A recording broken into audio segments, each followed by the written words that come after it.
मेरा बोर्ड था UP board, वो भी हिंदी मीडियम। हाई स्कूल में परसेंटेज 90 प्लस थे और इंटर में 89। ख्याल ये आया था कि क्या मैं ग्रेजुएशन करना छोड़ दूँ। इसी में केवल मेरा जो टारगेट रहा था वो मैं सीजीएल का टारगेट रहा था। कभी कभी हम मुश्किलों को उसी जगह पे छोड़ के चले आते हैं जहाँ से हमें ये दिखना बंद हो जाता है कि आगे रास्ता नहीं। हेलो दोस्तों, नमस्कार। आप सभी का स्वागत है हमारे यूट्यूब चैनल स्टडी मटेरियल विषयों पर। आज मैं आपके साथ अपनी एसएससी सीजीएल की जर्नी को शूट करते हुए आया हूँ।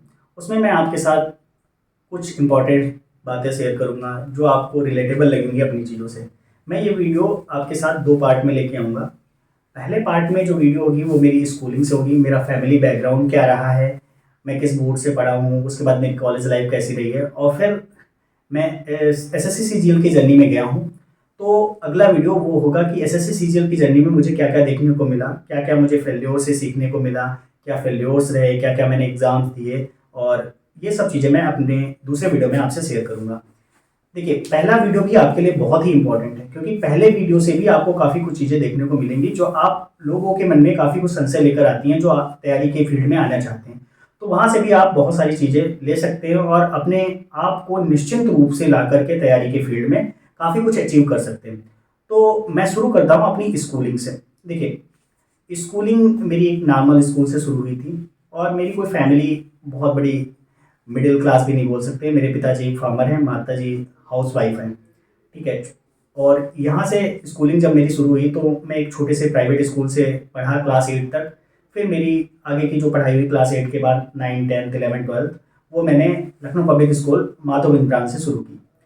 वहाँ पे मैंने पढ़ाई करी तो शुरुआत में मुझे काफ़ी कठिनाइयाँ हुई क्योंकि एक छोटे से स्कूल से जाकर के जब आप दूसरे स्कूल में स्विच करते हैं तो कुछ कठिनाइयाँ ज़रूर होती है क्योंकि वहाँ का कल्चर बदलता है, वहाँ के स्टडी पैटर्न्स बदलते हैं, ये सब चीज़ें देखने को मिलती हैं।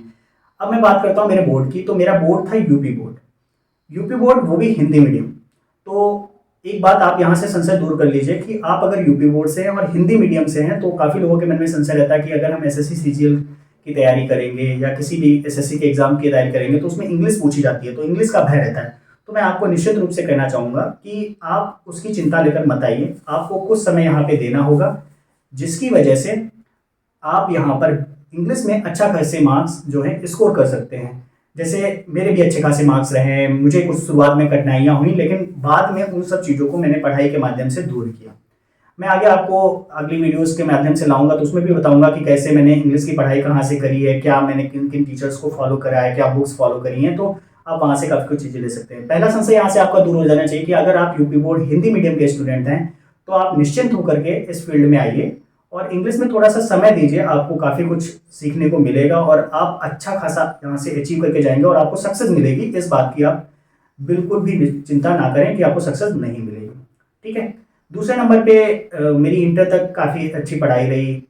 मैं एक स्टूडेंट अच्छा समझ सकते हैं आप परसेंटेज देखकर, तो आपको लगेगा ही मेरे हाई स्कूल में परसेंटेज 90 प्लस थे और इंटर में 89 थे।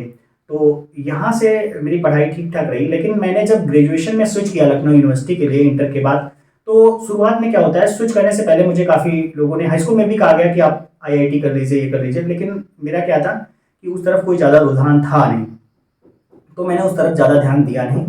मैंने शुरू करी अपनी ग्रेजुएशन की पढ़ाई और ग्रेजुएशन के लिए मैंने लखनऊ यूनिवर्सिटी चूज़ किया। और लखनऊ यूनिवर्सिटी से जब मैं आया लखनऊ यूनिवर्सिटी में तो हिंदी मीडियम से मेरा जो मीडियम था वो इंग्लिश मीडियम में स्विच हो गया। बीएससी मैंने करी थी ग्रेजुएशन से लखनऊ यूनिवर्सिटी से।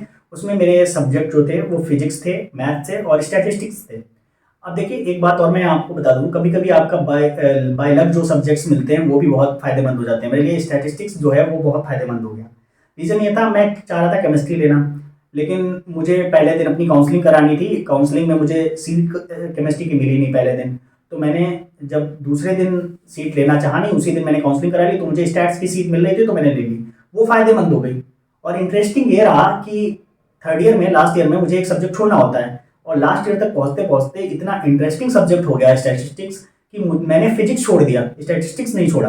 अब आप समझ लीजिए कि कभी कभी जो चीज़ें हम करते हैं, बाय लक भी चीज़ें आती है तो वो भी हमारे लिए फ़ायदेमंद हो जाती हैं। तो यहाँ से आप एक चीज़ ले सकते हैं कि कभी कभी कुछ चीज़ें जो है जो हो रही हैं उन्हें होने देना चाहिए और आगे की चिंता ना करते हुए अपना पूरा एफर्ट उसमें लगाना चाहिए। तो यहाँ से रही स्टैटिस्टिक्स की बात। और ग्रेजुएशन में जब मैंने स्विच किया दोस्तों, तो ग्रेजुएशन के जो शुरुआती दिन थे वो मतलब बहुत भयावह थे। एक ख्याल ये आया था कि क्या मैं ग्रेजुएशन करना छोड़ दूँ या किसी और फील्ड में चला जाऊँ, क्योंकि मेरे फर्स्ट ईयर में परसेंटेज बहुत ज़्यादा गिर गए थे और जिस वजह से मुझे काफ़ी डिप्रेशन हो गया था। फर्स्ट ईयर में परसेंटेज इतने गिर गए कि डिप्रेशन हो गया। फिर मैंने इम्प्रूवमेंट दिया, जैसे तैसे करके मेरे थोड़े से इंक्रीज हुए तो थोड़ा सा अंदर से आया। फिर पापा ने वहाँ पे बहुत सहयोग करा। वहाँ पे पापा, मैंने एक बार कहा भी तो पापा ने बोला नहीं नहीं कर लो आप वहाँ से। तो मैंने आगे भी पढ़ाई जारी रखी और लास्ट ईयर तक आते आते मैंने अच्छे मार्क्स स्कोर कर लिए थे, जिस वजह से मेरी फर्स्ट डिवीज़न बन गई थी। अगर मैं बता दूं आपको, फर्स्ट ईयर में मेरे मार्क्स 43% रह गए थे, इंप्रूवमेंट से बढ़कर के कुछ परसेंटेज इंक्रीज हो गए थे। तो वो चीज़ें वहाँ पर बहुत कठिनाई वाली थी, जिस वजह से काफ़ी कुछ देखने को वहाँ पे मिला। तो एक चीज़ यहाँ से हम सीखते हैं कि कभी कभी दौर क्या होता है, फेल्योर का होता है। तो क्या होता है, जब हम किसी नई चीज़ में अपने कदम रखते हैं तो हमें पीछे धकेला जाता है या हम पीछे खिसक जाते हैं, लेकिन इसका मतलब ये नहीं कि हम पीछे हो गए, हम आगे नहीं बढ़ सकते। ठीक है, कभी कभी हम मुश्किलों को उसी जगह पे छोड़ के चले आते हैं जहाँ से हमें ये दिखना बंद हो जाता है कि आगे रास्ता नहीं है। लेकिन क्या पता कि एक कदम हम आगे बढ़ाएं, आगे रास्ता दिखना शुरू हो जाए। तो ये चीज़ों को आपको छोड़ना नहीं है। मैंने अपने जीवन में ये चीज़ बहुत सारी सीखी है कि कभी भी अगर आपको परेशानियां आए या आपके जीवन में असफलताएं आए तो उनसे सीख लेकर के आगे बढ़िए, क्योंकि सफलताओं के बाद सीख नहीं रह जाती, क्योंकि आपको लोग इतना वहां पे सम्मान देने लगते हैं या आपसे कुछ चीजें सीखने की बात करते हैं या आप वहां से सारी चीजें पॉजिटिव ही नजर आने लगती हैं। तो असफलताएं जीवन में बहुत बड़ा रोल अदा करती हैं, इसलिए जब भी असफलता मिले तो उनसे सीख लीजिए। मैं ये थोड़ी कह रहा हूँ कि असफलता मिलनी ही है, नहीं मिलनी तो अच्छी बात है, आप दूसरों की असफलताओं से सीख लीजिए ये चीजें।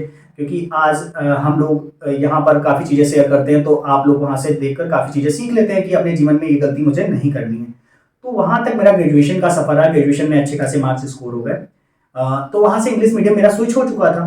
तो इंग्लिश में थोड़ी ठीक ठाक मेरी तैयारी होने लगती, क्योंकि मैं इंग्लिश से डरना बंद हो चुका था वहां से। तो इंग्लिश का कोई डर रहा नहीं था खास। फिर मैंने अपनी एसएससी सीजीएल की तैयारी शुरू करी थी। अब एसएससी सीजीएल की तैयारी मैंने शुरू करी, उसमें देखिए फैमिली में कोई एसएससी सीजीएल की तरफ रुख था नहीं। तो ऐसा मेरे मन में बस दोस्तों को देखकर ही ख्याल आया कि मैं उधर तैयारी करता हूँ, क्योंकि मेरा एक इंटरेस्ट ये था कि मैं ज़्यादा दिन तक रुक नहीं सकता हूँ। वैसे मैं पीजी करने की सोचता, आगे भी बढ़ता, बट लेकिन मेरा ये था कि उधर जाने की मेरी कोई मंशा थी नहीं, इसलिए मैंने अपनी एसएससी की तरफ रुख किया। और एसएससी में केवल मेरा जो टारगेट रहा था वो मैं सीजीएल का टारगेट रहा था, कि मैं सीजीएल के एक टारगेट लेकर आया था कि मुझे इसी से जॉब लेनी है और अच्छी जॉब लेनी है। तो मैंने काफ़ी कुछ उसके बारे में रिसर्च करी, फिर उसके बाद मैंने उसमें आया।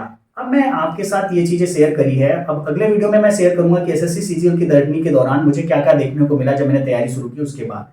लेकिन इन जो चीज़ों से मैं एक निचोड़ निकाल के लाता हूँ, उनमें आपको सबसे बड़ी बात ये याद रखनी है कि आप हिंदी मीडियम से हैं, इस बात का डर खत्म कर लीजिए कि मैं इसमें कुछ कर नहीं सकता।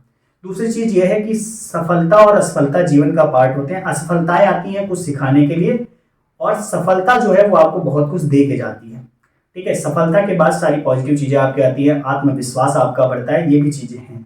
तो असफलता को भी आप इग्नोर मत करें और उसको इतना ज्यादा डिप्रेस्ड होकर मत लें कि आप उसमें पीछे चले जाएं। ये मेरी आपसे दरख्वास्त है।